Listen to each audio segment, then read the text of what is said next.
Ce mercredi 26 avril, dans son émission L'heure des pros diffusée sur CNU, Pascal Praud a reçu Daniel Riolo.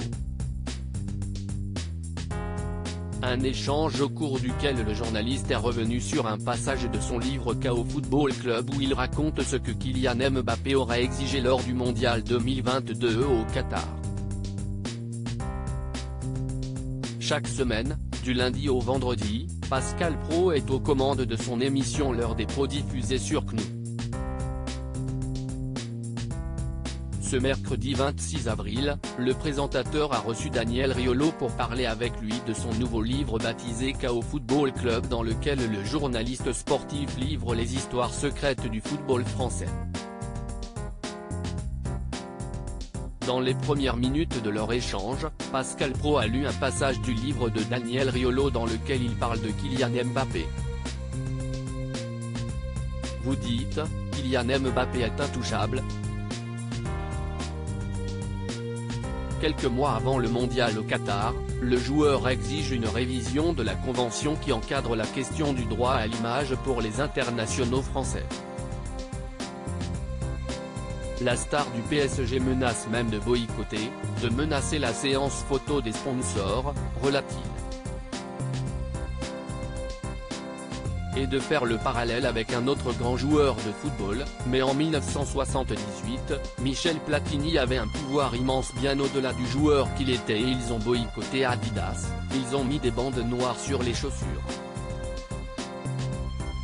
Mbappé est quelqu'un qu'on n'abîme pas du tout dans le livre. Daniel Riolo a alors pris la parole. Je ne pensais pas que vous alliez vous arrêter sur ce point, parce que Mbappé est quelqu'un qu'on n'abîme pas du tout dans le livre. Tous les gens qui jouaient avec Platini disaient une chose, quand il partait au combat ou quand il partait au front pour ce genre de contestation, c'était pour tout le monde. C'était distribution pour tout le monde.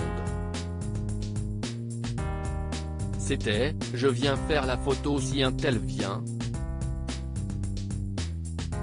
Mbappé si est pour lui, tout ce qu'il y a autour de lui, si est pour lui, si est l'individualisme poussé à l'extrême dans le football, a-t-il lâché? Et de poursuivre, à côté, ça ne l'empêche pas de donner. Sa maman distribue beaucoup dans sa ville de naissance, je n'ai aucun problème avec ça, je parle du terrain. La démarche est totalement individualiste. Son autre tacle au lendemain de la défaite des Bleus au Mondial 2022. Le compagnon de Géraldine Mayenne n'est pas à son premier tacle dans les médias.